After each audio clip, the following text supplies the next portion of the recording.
Hello and howdy everyone. A couple of days ago I saw the new Tom Cruise film, Oblivion. I enjoyed it. I think I'll give it a 7.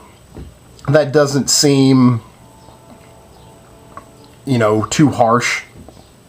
I also kind of want to give it a 6. It was just right around in there. I don't really want to see it again. So that's definitely a cutoff for me. I don't feel a reason to rent it. So maybe I will say 6. Though I kind of want to tell people to see it because it's so cool looking. But if you're a fan of science fiction films, that's who I would really want to talk to in this review. The science fiction genre fans. There's definitely no reason to see this film unless you're a completist. I mean, if you want to see everything science fiction fantasy that comes out, by all means, do it. That is what I do, and I saw this film. I didn't want to see this film, but it kind of just worked out that way. So I went ahead and saw it. It was good. It was of quality. Very technically well done. I believe, and that's what surprised me the most of all, this is the director's second film.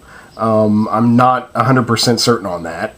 Don't quote me, but I'm relatively certain this is only his second film, which makes his first film an all the more impressive feat, which would be Tron: The Legacy, the Tron sequel that came out a few years ago. Now, to have, which by no means was a great film, I think I saw that in the theater. I haven't seen it since. I saw it in the theater, saw it in 3D, and gave it a 7. Just that, theatrical experience in 3D. It was shot and filmed in 3D, Daft Punk soundtrack. I gave that experience a 7. Here I'll give the experience a 6. I just thought it made me kind of amazed that someone just right out of the gate, I can't remember his name, very simple name, and I can't remember it. Johnson, maybe something Johnson. He's a video director, music video director, a graphic design artist, and how he got picked to direct a giant Disney summer movie tentpole is just kind of amazing to me. And the fact that he survived that process is something else. I think that alone is admirable. And I think that he's an interesting voice. I think that he'll keep on making movies his way, which is fine. Because he definitely has an eye for detail and just an eye for what I want to call completion. He has a way to immerse you in this world that he creates, and he's very good at it, just down to the littlest detail. He's got it covered, and I would call that impressive. His storylines could be a lot more complex. They're very kind of thin. I would call this a more enjoyable story than Tron 2, but it still had some of the same weaknesses. Basically, just high on atmosphere and low on feeling.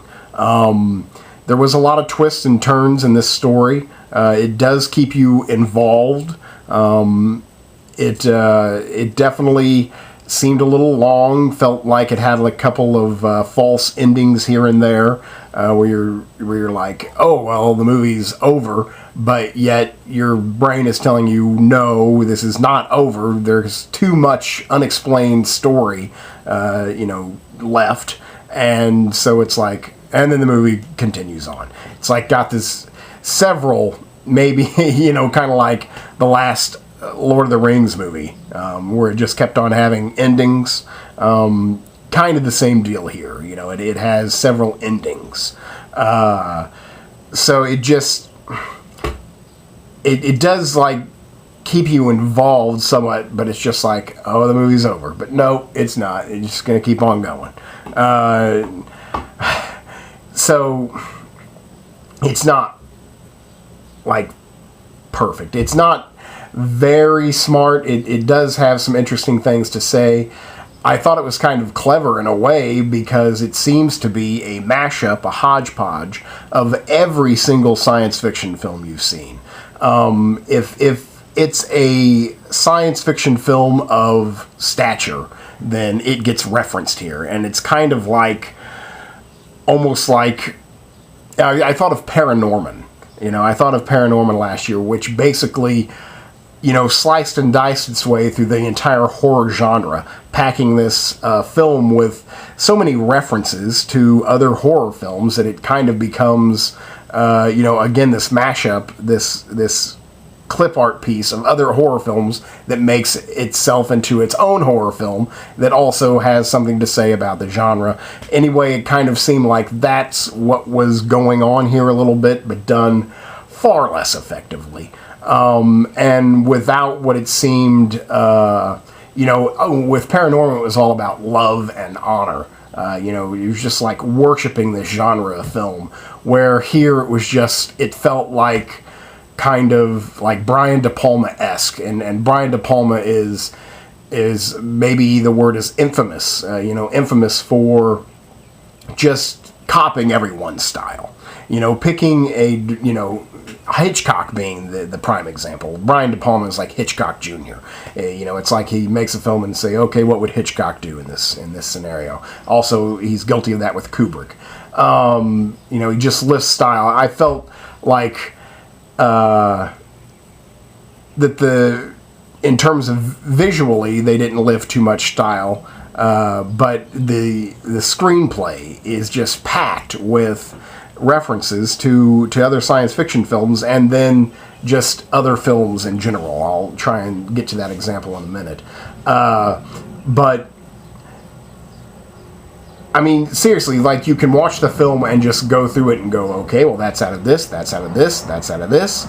I'll have to admit, and I don't want to say that I'm bragging here, but the very first time I saw the trailer for Oblivion, months ago, as soon as the trailer was over, I said, to myself, quietly, whatever, I was like, so basically Tom Cruise is Wall-E.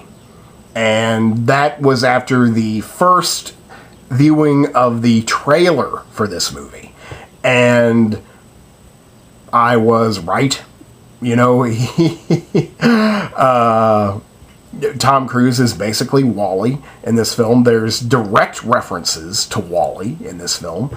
There's direct references to The Matrix in this film. There's direct references to Star Wars in this film. There's direct references to Star Trek in this film. There's direct references to The English Patient in this film, which is the non-science fiction film I was thinking of. It was like, it was just like getting to be too much. It was just like kept piling up on me. I was like, okay, so now you've run out of science fiction films to, I don't want to say rip off. That's a very harsh term, but, pay homage to. And even that's, that's too kind. But I'll stick with that. So you've run out of science fiction films to pay homage to. So now you just have to pick other movies just that you want to copy. So I was just, like, amazed about how I was just picking up all of these, like, little things that were taken from other science fiction films. It does have, some twists and turns that you can't... I mean, you kind of see them coming in a way. I don't try and figure out films as they happen. I'm not sitting there going, oh, okay, actively thinking this is going to happen and this is going to happen and this is going to happen. But if a film, through its storytelling, gives away too much, then I think that it just becomes obvious what's going to happen. And that your brain doesn't even have to think about it. It just kind of falls into place. And that's kind of what happens here. It's just like... You've seen it so many times before that, though it does surprise you in the moment, after as all is said and done, it's not very surprising. I thought this was pretty interesting, and this shows you the level that they go to. The bad guy, and I'm not going to try and spoil it or anything, But the bad guy, now the only reason I know this is because after the film was over and the credits were rolling, this was a relatively very crowded theater. I saw this on a Tuesday evening, and I would call it, 2/3 full. It was mostly full. The group of guys behind me, after the film was over, they were like, I can't believe it ripped off Star Trek that much. Apparently, the bad guy for this film is a bad guy taken directly out of Star Trek, like the old school television series. So it's like William Shatner fought the bad guy in this film that Tom Cruise is now fighting. And I found that to be interesting. I mean, this guy was kind of upset. He was just like, I can't believe they did that. So apparently, and I don't want to go into the detail because that would definitely ruin the film, but the bad guy for the film is taken directly from another, source. And I thought the bad guy was somewhat interesting, and definitely had a direct reference to 2001. Again, if it's a iconic science fiction film, then you will find pieces of it here. I guess all the acting was good. Tom Cruise is a good actor. Tom Cruise is a good actor. I think he's totally insane. I don't too much care for him personally, not that I've ever met him, but when I watch him on interviews, I watched him on, God, what was it? I guess The Daily Show. He's so focused and he's so on message, and he never reveals what I feel to be anything of what he is. I don't think Tom Cruise stops acting. I don't think you ever see him relaxed and in a natural state. I think, when he is in the public eye, when there is a camera around, then he is the character of Tom Cruise.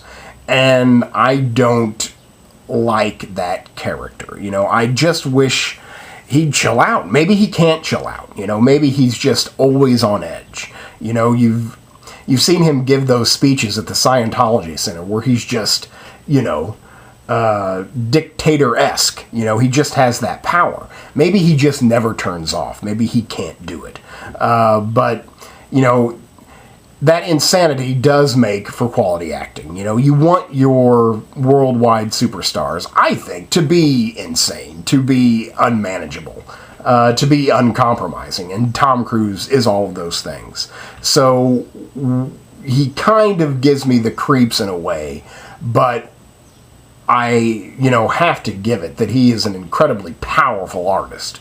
He has focus that I think is rare. Is rare. So he always delivers a fine performance, no matter what the quality of the film.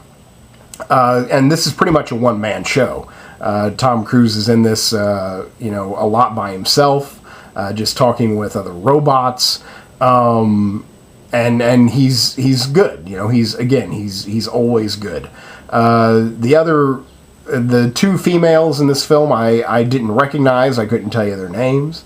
In fact, the only other name I could tell you is Morgan Freeman. Morgan Freeman's in this briefly, and doesn't really do anything befitting Morgan Freeman. I think they just wanted him for the trailers to get people in the theater. He has a glorified cameo of a role. He doesn't really do anything. He doesn't really... I didn't care at all about Morgan Freeman. And how in the world can you not care about Morgan Freeman? But I did not care one bit about Morgan Freeman in this film. I guess the only other face I recognized, and it was really kind of the best moment of watching the film, and I can't tell you his name, and I'm not even sure if I have his character name right, but he's a Lannister from Game of Thrones. And the third season of Game of Thrones is, playing right now. I don't get to see it because I don't get HBO, but I rented the DVDs. I've seen the first two seasons of Game of Thrones. I love Game of Thrones. I wish I could be watching the third season. But the Lannister guy who's not Peter Dinklage, is the firstborn Lannister child who's sleeping with his sister. I can't remember his first name. Right now, I believe he's been captured, and as far as I know, still under the protection of that giant female knight. That guy. When that guy came out, like, people in the audience were cheering. It's like, wow, Game of Thrones is really popular. So he was in there very briefly as well. He didn't have to do much other than look intense and shoot a gun. I guess I never said what the film was about. The film was about the destruction of Earth. Earth got into a mysterious battle. They had a mysterious invader. Someone blew up the moon. Without the moon, it caused the tides and the plates of the Earth to go crazy, resulting in basically the end of humanity. Again, with the shifting plates, destroyed all the cities. The rising tides flooded everything. So basically, we have a hellscape Earth. Not really a hellscape. In fact, it was more beautiful than our current Earth, but. The human population has been driven underground, and we're not too certain about what actually happened until the end. It's a mystery, and the mystery is eventually solved. There's no really open end here, which is, I guess, convenient. It feels nice to have completion, but in terms of science fiction, it's not. Science fiction is usually kind of ballsy in terms of not wrapping up and giving you a nice little present. Here it doesn't take any, doesn't really have any balls. So the acting was fine. Again, visually, the cinematography was beautiful, just gorgeous, much like Tron. It looked, very good. The visuals take you there. You have no problem putting yourself in this world because so much of the detail is taken there. And so many of the machines are cool. It excels at being, science fiction fantasy. It has those that new technology. It's visual. It's stunning visually. It's stunning visually. It's got really cool machines and gadgets, and it excels at doing the technology of science fiction very well.